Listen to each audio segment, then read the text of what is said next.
आ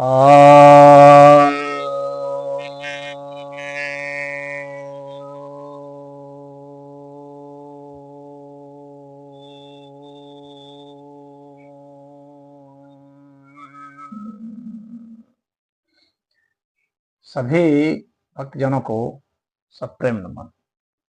तो आज आपकी जिज्ञासा का समाधान लेकर आया हूँ।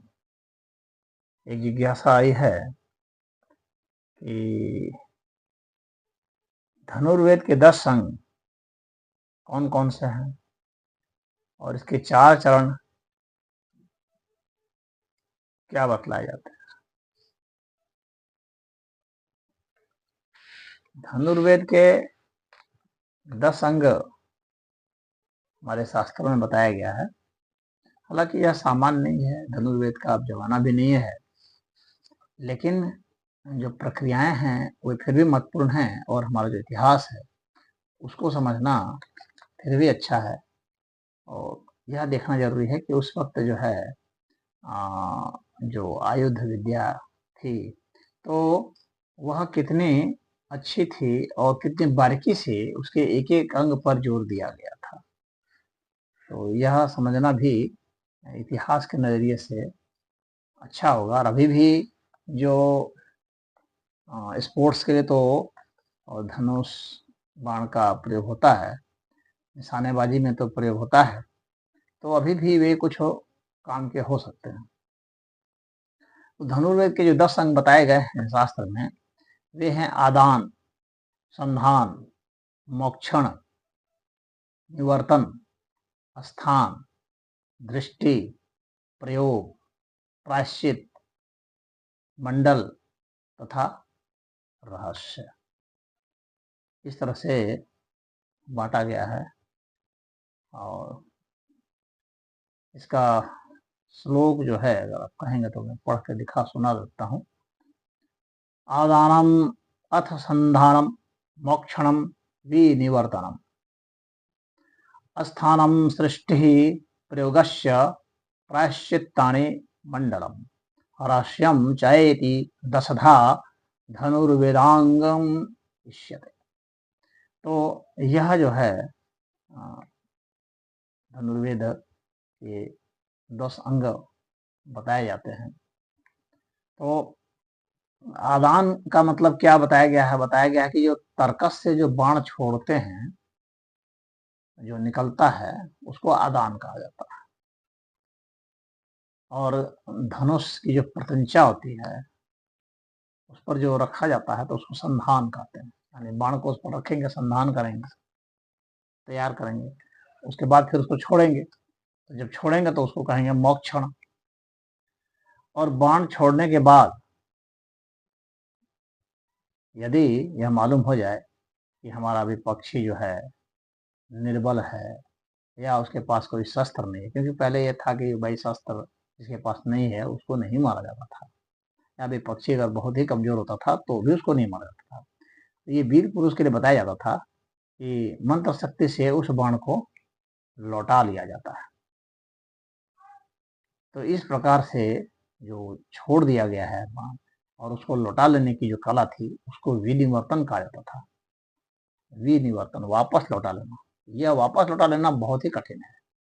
आज भी बहुत सारे ऐसे आयुध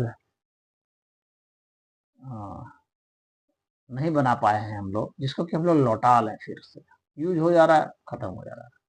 अभी गोली मारते हैं तो गोली को वापस नहीं, बारूद मारते हैं बारूद वापस नहीं, मिसाइल मारते हैं मिसाइल, हालांकि गाइडेड मिसाइल तो बनी है, तो उसका डायरेक्शन हम बदल देते हैं और वहां पर मारते हैं, लेकिन पुनः लौट करके वापस आ जाए, ये अभी तक हम लोग ऐसा आयुध अभी नहीं बना पाए। लेकिन उस समय तो इस बात की वहां पर होती थी चर्चा।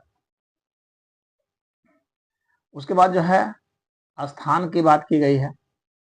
तो जब हम धनुष या उसकी पतंचा धारण हो गया या और सर का सारे मतलब बाण उसका संधान हो गया, काल हो गया, तो उसका जो बीच का जो हिस्सा होता था, जैसे जब मुट्ठी पकड़ी जाती थी तो उसके बीच का जो हिस्सा होता था, यानी मुट्ठी के ठीक ऊपर वाला हिस्सा जहाँ पकड़ करके वहां छोड़ा था, उसी को मध्य स्थान को ही स्थान कहा जाता है, यानी उस स्थान पर रखना है उसको। और जो छोड़ा जाता था तो वो 3 या 4 उंगली के सहयोग से छोड़ा जाता था, तो उसी को सृष्टि कहते थे। और जब तर्जनी और मध्यमा उंगली अथवा मध्यमा और अंगुष्ठा इन दोनों का प्रयोग करते थे, ये मध्य से बाण का संधान किया जाता, तो जब संधान कर दिए और उसको छोड़ दिए तो उसको जो है प्रयोग करना गलत था, तो उसका यह प्रयोग था। और उसमें दस्ताने वगैरह भी पहने जाते थे। महाभारत में जिक्र आता है कि अर्जुन जो है दस्ताना वगैरह भी पहनते थे, जितने भी वो चलाने वाले थे तो वो सब दस्ताने पहनते थे, ताकि जो है छोड़ने पर जो झटका न लगे और कट ना जाए गलती से उसमें, क्योंकि बिल्कुल वो रख करके किया जाता था, तो कहीं ऐसा नहीं है कि वो कट जाए, तो इसीलिए दस्ताने वगैरह भी पहना जाता था।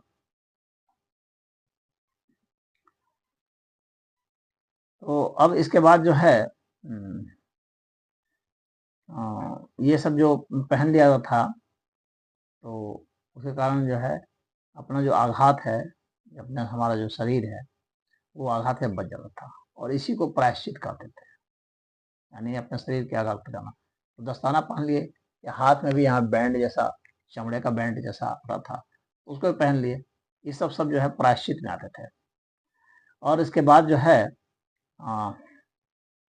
जो भी लक्ष्य होता था, तो अपने धनुष को ऐसे नचाते हुए, गोलाकार रूप से नचाते हुए, और लक्ष्य को भेजने की जो क्षमता होती थी, यानी नाच नाच करके चारों ओर से घूम घूम करके जो लक्ष्य मार सकता है, तो उसको जो है मंडल कहा जाता था। ये कठिन होता था कि आप चारों ओर से घूम घूम कर सट सट सट सट मार लें, यानी इतना तेज उसका निशाना होता था कि वो हर दिशा में घूम घूम करके मार रहा था, गोलाकार घूमते हुए, तो उसको मंडल कहा जाता था। यह बहुत बड़ी बात होती थी।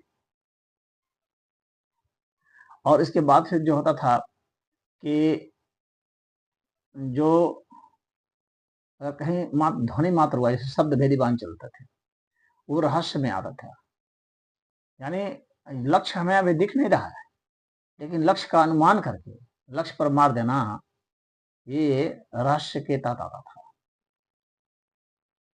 लक्ष्य को बीन देना जो कि नजर ही नहीं आ रहा, ध्वनि के आधार पर या इशारे के आधार पर, इस तरह से, तो ये रहस्य के तरह इसको माना जाता था। तो ये जो है ये 10 अंक कहलाते थे। इसमें कुछ दिव्यास्त्र वगैरह भी होते थे। तो अब ये जो है जो चरण की बात है, तो उसमें चरण में 4 चरण माने जाते थे। ये उसे एक तरह से क्वालिटी जैसा हो जाता था धनुर्वेद में। तो एक होता था मंत्र मुक्त, एक होता था पाणी मुक्त, एक होता था मुक्ता मुक्त, एक होता था अमुक्त। मंत्र मुक्तम पाणी मुक्तम मुक्ता मुक्तम तथैव च अमुक्तम च धनुर्वेदे चतुष्पादाशस्त्रम द्वितीयम्। तो ये शस्त्रम जो हैं, ये शस्त्र जो थे वह ऐसे ही होते थे। मंत्र मुक्तम यानी मंत्र से मुक्त, यानी जिसका प्रयोग तो हो जाता था लेकिन उपसंहार नहीं होता था। मंत्र का हम प्रयोग तो कर दिए, लेकिन उसको उपसंहार नहीं कर सकते, तो उसे वापस नहीं ले सकते, ये मंत्र मुक्त हो जाता था। और पाणी जो है हाथ को कहते हैं, तो पाणी मुक्तम, तो हाथ में लेकर जो है धनुष द्वारा उसको छोड़ दिया गया, तो वो पाणी मुक्त हो गया। बहुत सिंपल सा है।